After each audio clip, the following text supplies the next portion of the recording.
With the WINN FM News, I am Yulana Weeks.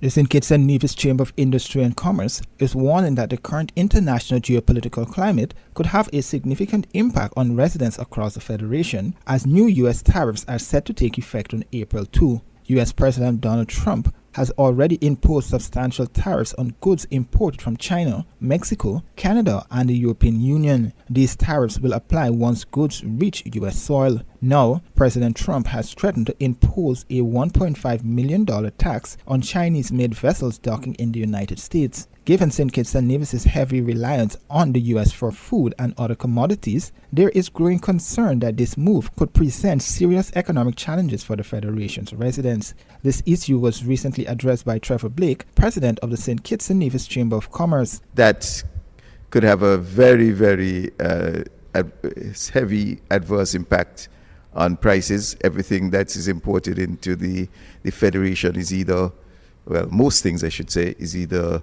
transshipped or through the U.S. So that is of significant concern to all of us, and it should be. Stakeholders throughout the region are currently discussing the matter, and efforts are underway to assess its broader implications. There are a number of fronts it is being addressed. The shipping companies like Tropical, etc. They are lobbying the U.S. government. The private sector organization, the CARICOM private sector organization, is having a major consultation on that. We at the Chamber are engaging our membership on that. So we are seeking to address that on a number of fronts. We trust that good sense will prevail, but because I don't think there's a way around it. So unless that is somewhat rolled back, it would have a very, very deleterious impact on our cost of living, because the $1 million per call or 1.5 million a call is significant, and that price, those fees would have to be passed on to the importers of the goods and further passed on to the public. So it's something that we're hoping that we could have rolled back. As the situation unfolds, it remains to be seen whether the U.S. administration will make any adjustments after further consultations with international partners. If I may address the question you posed about guarantees with regard to cost of living, we cannot at this point give any guarantees of that. As we know, the costs of the goods, we import almost everything, and the cost of the goods is built up from the cost, insurance, and freight. Freight would be impacted by the measure if the U.S. proceeds with it. So that means that is an additional cost. And, on top of that, the duties and everything is calculated on the CIF values. So we can't, at this point, say that there will not be any increases. What we will say is that we will try to do whatever we could to prevent that measure from being imposed. So whatever influences we could bring to bear on the U.S. authorities so that imposition is rolled back. We will certainly do all that it could, because it's going to affect everything. As the Donald Trump administration intensifies sanctions on Venezuela oil and gas sector, St. Kitts and Nevis' Foreign Affairs Minister Dr. Denzel Douglas has clarified the Federation's position. Recent U.S. State Department policies have raised concerns by imposing tariffs on countries purchasing Venezuelan oil and sanctioning companies involved in its transport. Addressing these concerns, Dr. Douglas confirmed that while St. Kitts and Nevis remains part of the PDVSA bloc, the country is not currently importing oil from Caracas. So we continue to have a relationship. At the moment, as I said, I do not think that we are actually purchasing products from Venezuela. For years, the U.S. has imposed severe sanctions on the Nicolas Maduro administration, targeting the president and his cabinet as Venezuela grapples with economic and political turmoil. These sanctions require vessels transporting fuel to obtain specific documentation and approvals, a process that has contributing to the Federation's current import challenges. We've had some problems with approval of the vessel that will be doing the transportation normally. Approval of the vessel that would be doing the transportation normally in docking here in St. Kitts and Nevis. There are certain specific requirements that were made, and unless the vessel is retrofitted to meet those requirements that have been initiated by the St. Kitts government, St. Kitts Nevis government, and the companies that store, etc., then there is no, at the moment, there is no purchase of products directly from Venezuela. The U.S. has urged regional partners to source food from Guyana, which Washington continues to support. During his recent visit to the Caribbean, U.S. Secretary of State Marco Rubio emphasized the importance of energy security in the Caribbean. I hope you fully appreciate and understand this is one of the most exciting places in the world to be right now, because you have the opportunity at this moment to transform this country for generations. And we want to be your partner. We want to be your partner in making that possible. We think it's of mutual benefit to see that happen. Meanwhile, tensions between Guyana and Venezuela remain high over a long-standing border dispute. Caracas continues to lay claim to two-thirds of Guyana, a matter currently before the International Court of Justice. The situation escalated recently when Venezuela sent a military vessel into the oil-rich Stabroek Block, an area operated by American energy giant ExxonMobil. Dr. Douglas was asked about the Federation's position on the dispute, given its potential impact on regional stability. We have always asked that there be restraint and that there be an approach of calmness in dealing with this matter. There are still some outstanding solutions from the international community on this Venezuela-Guyana border issue. Of course, the presence of U.S.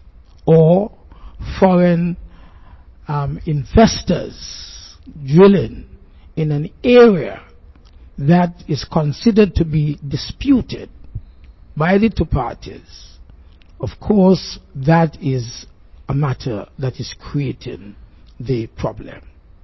And we are asking as a government that this matter be treated with calmness, with continued dialogue and negotiations, just as there was the meeting of minds last year at Argyle. We are again asking that there be calm, there be understanding as these two countries sort out what is becoming a major political crisis, and hope it does not escalate into anything beyond that.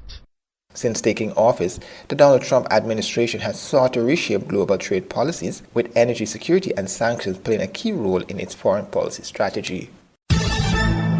Commissioner of Police James Sutton has once again called for urgent action following 2 traffic fatalities in the Whitegate area within the span of a week. The most recent incident occurred on March 27th when 15-year-old Kaliquan Woodley of Sandy Point succumbed to injuries sustained in a crash. According to a police statement issued over the weekend, the accident happened between 8 p.m. and 8:30 p.m. Woodley was traveling on a motor scooter from Date Bay to St. Paul's when he collided with a vehicle. After the initial impact, police said he fell onto the roadway and was struck by another passing vehicle. Commissioner Sutton expressed deep concern over the rising numbers of fatalities.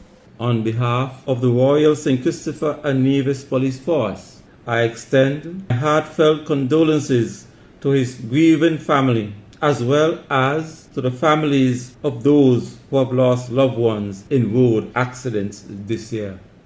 No words can truly ease the pain of such loss, but rest assured that our thoughts and most fervent prayers are with you during this difficult time.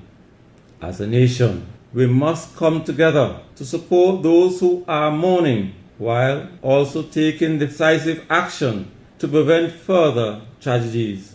4 fatal accidents since the start of this year is 4 too many. Just a few short months ago, in December 2024, we all bore witness to 8 persons dying as a result of traffic accidents. These losses should serve as a heavy, sobering reminder of the need for all road users to exercise caution, patience, and responsibility. Sutton also confirmed that Woodley was the son of a police officer. I urge every motorist, every cyclist, and every pedestrian to obey our traffic laws, adhere to speed limits, and to maintain a high level of situational awareness while traversing our roadways. Pay attention. Reckless and negligent driving not only endangers your own life, but also the lives of passengers and other road users. The tragedy follows another deadly accident on March 22nd, which claimed the life of 18-year-old Shanice Harvey and left 8 others injured. According to police reports, the accident occurred between 6 a.m. and 7 a.m. in the Whitegate area between Dade Bay and St. Paul's. The driver lost control of the vehicle, which then collided with a tree and overturned. Our officers will continue to enforce the law and to do their best to ensure the safety of everyone on our roads. But enforcement alone is not enough. Each of us has a duty to make responsible choices behind the wheel. There is no point in leaving home or work and driving at literal breakneck speeds to get to your desired destination. Though some of us may appear to defy injury and death by repeatedly breaking the traffic laws, do not forget the old saying, dog luck ain't cat luck. What appears to work well for one may not work at all for you. It is, therefore, always in your best interest to do the right thing, because only then do you have the greatest chance of staying alive. Fate forbid something should happen, or staying safe altogether. In response to the rising number of accidents, the police force has ramped up education campaigns, stop and search operations, and other initiatives to improve road safety. Traffic Sergeant Sophia Henry recently urged drivers to show more care and consideration on the roadway, reminding them to respect other users. The Nevis Island Administration, NIA, is reporting positive growth in its tax revenue, with an increase in the Tourist and Development Levy so far this year. Premier Mark Brantley confirmed the boost in the Tourist and Development Levy revenue during a press conference held in Charlestown on Monday. I am pleased to say to the public that our Tourism and Development Levy thus far for 2025 is up some 13% from where it was in 2024. We have, for the month of January, and bearing in mind that it's paid a month in arrears, we collected just over $500,000 from this tax. Month of February, we collected $383,000, and for the month of March, we've collected $452,959. The Tourist and Development Levy, a surcharge imposed on tourists through hotels and restaurants, is a key source of revenue for the government. Premier Brantley urged both restaurants and hotels to continue collecting the levy, highlighting its importance for the island's financial health. So we're doing very well from that, and I want to encourage again all of our hotels and restaurants, please, to ensure that they collect from their customers the 2%. And they pay that over to the government. Premier Brantley announced that effective June 1, the Tourist and Development Levy rate will increase. That amount, of course, will be increased to 3% commencing in June 1st this year. This, again, I reiterate, is not a tax that we anticipate will have much impact on our local individuals, because it's largely for those who are staying at hotels and largely for those who are eating at restaurants. Now, bear in mind that based on the breakdown of that tax that we have seen, that the significant portion of it comes from the Four Seasons Resort. And so for us, we expect that that's where the burden is going to fall in terms of those who stay and dine at the Four Seasons Resort, because that's where the significant amount of this tax is collected. The Premier clarified that the levy is not a tax on the restaurants themselves, but rather a charge to be passed on to tourists. He emphasized the importance of collecting the surcharge accurately, ensuring the continued success of the program. But what I'm appealing to other restaurants, other hotels, guest houses, that they all caught. And so they have a duty to collect that tax from their diners, from their customers, from those staying with them, and then to hand it to the government. I know that there's been some confusion in some quarters that this tax is a tax to be paid by restaurants and paid by hotels. That is not true. The only thing the restaurant and the hotel is doing is collecting the tax and then paying it over to the government. It is not coming from their pocket, so to speak. So it ought to provide no burden on the hotels or restaurants. It provides a burden on the tourists who's staying at that hotel or the person who's dining at that restaurant. And so I want to make that very clear. And as one of my colleagues put it in that very robust debate that we had, that on a bill, for example, at a restaurant, that is $100 EC, or even 100 US if you want to say that. But let us use EC, 100 EC dollars. Then at this point you would pay $2 in terms of TDL. And after the increase you would pay $3. So your increase would be $1 EC dollar. Regionally, in Haiti, fears are growing that the capital, Port-au-Prince, could fully fall into the hands of powerful gangs, despite the presence of Kenyan police on the ground. The Kenyans are leading a multinational security mission, helping Haitian police to push the gangs back, but they're struggling. This week, one of their officers went missing after he was ambushed by suspected gang members, and this comes a month after the first Kenyan policeman was killed in Haiti. DW's Felix Maringa reports from Kajiado County, that's south of Kenya's capital, Nairobi, as the realities of this dangerous mission hit home. A community mourns as Officer Samuel Tompoi is given final honors and laid to rest. He was killed while on patrol in Haiti, sent there by the Kenyan government to help keep the peace. He leaves behind a wife and 2 children. Naomi Tompoi says she doesn't know how she'll manage without his support. He was our only hope, so it's not easy. It's not easy because he was the one working. We never slept on empty stomachs. The children were getting all their needs met because their dad had a job. He was also taking care of the parents. He was looked up to for everything at home, so it's not easy at all, now that he's gone. Despite his dangerous job patrolling Kenya's borders, she believes that if he hadn't been sent abroad, he'd still be alive today. Among his fellow officers, Samuel died a hero in the line of duty, befitting a 21-gun salute. To his family, he died too young. They wish he would have stayed a little bit longer.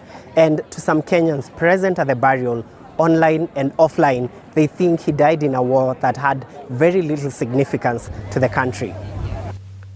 Politicians paying their respects at the funeral voiced their concerns about the mission. If America will have issues in defunding, as the Trump administration looks like is likely to do, then we would not like to see our officers exposed. When the uncertainty about funding is still hanging over their heads, our officers will be exposed if they're underfunded, if they're under-equipped. So this is what we'd like to say today, that if this uncertainty prevails, then we must consider as a nation disengagement, unless the UN takes over this mission. The international mission has been struggling to contain the violence, which the UN says has worsened over the past year. Analysts say the mission was ill-conceived. Boots on the ground, pacifying and putting down these gangs, that mission was never going to succeed from a brute force perspective. From a military use of force perspective, we were never going to succeed because the numbers overwhelmingly were against us. But in terms of guarding and taking back key infrastructure, key government infrastructure, allowing the Haitians to have a semblance of government that was in charge, we were going to succeed. Kenyan authorities say they're sticking to their commitments to the officers and their international partners. But with reports of another officer killed in the Caribbean, doubts about Kenya's role in Haiti continue. Internationally, a child and a pregnant woman are among the survivors of Friday's earthquake in Myanmar who have been rescued from the rubble as search and rescue efforts continue. The death toll so far stands at more than 2,000 people, but that number comes from the ruling military junta, which has a history of suppressing the scale of disasters. The quake was also felt in neighbouring Thailand, from where Nick Marsh sent us this report. Prayers for the dead and for those still not found. Naypyidaw is around 170 miles from the epicenter of this earthquake, but it wasn't spared from its destruction. Our colleagues at the BBC Burmese service have managed to send back these images from Myanmar's capital. They say the smell makes it plain that there are still many bodies buried in the rubble. Few people in Myanmar are willing to speak to journalists for fear of reprisals from the military government, but this woman told the BBC that she and her family are still sleeping on the street. There are aftershocks every 2 or 3 hours. We cannot expect to rebuild our lives under these circumstances. We may have to live in a slum. Nothing is left. The epicenter, Myanmar's second city, Mandalay. International aid groups say that hospitals are overwhelmed. 800 miles away in Bangkok, another grim discovery. A woman who'd been working at this construction site when a partially built tower came down on Friday. She's the 12th person to be found. But dozens of workers remain unaccounted for here. The operation is well into its 4th day, and the inevitable question now is, when does this stop becoming a search and rescue operation, and when does it become search and recovery? The authorities say not yet. We are not going to stop even after 72 hours. We are going to speed up the process because we want to get to them even faster, because it's over the 72 hours golden period. Trying to boost morale, Thailand's Prime Minister visited the site. She's announced an inquiry into why this was the only construction in Bangkok to collapse. Investigators are analysing samples of the steel which was used to build the tower. It's put people here on edge. These workers rushed out of another construction site nearby after rumours of cracks being heard in the office block they were building. But it appears to have been a false alarm. Thai authorities are urging for calm. The city, they say, is safe. But given the devastation of the past few days, you can understand the concern. Nick Marsh, BBC News, Bangkok. Police deployed heavily in Zimbabwe's capital and other cities on Monday, and that's largely neutralised a call by the country's Independence War veterans for mass protests. The veterans previously supported President Emmerson Mnangagwa, who came to power after his long-term mentor, Robert Mugabe, was ousted in a 2017 coup, but have since turned against him. They accused the man, nicknamed the Crocodile, of seeking to cling to power. Zimbabwe's ruling ZANU-PF party said in January that it wanted to extend Mnangagwa's final term in office by 2 years until 2030. Anticipating possible unrest, businesses have barricaded their premises and car dealerships cleared their showrooms in recent days. Most businesses, schools and vendors across the capital Harare and second city Bulawayo stayed closed on Monday as police patrolled the streets. A police statement said the situation in the country was peaceful and encouraged people to continue with their daily activities. Nevertheless, police threw tear gas to dispel a small group of protesters on the western outskirts of the capital. They had been chanting, "We reject 2030. The veterans remain influential within ZANU-PF. They appear to be filling a void left by opposition parties, weakened by internal divisions and a war of attrition with the ruling party. Mnangagwa has repeatedly denied intending to prolong his presidency, but the veterans accuse him of pursuing the plan via proxies.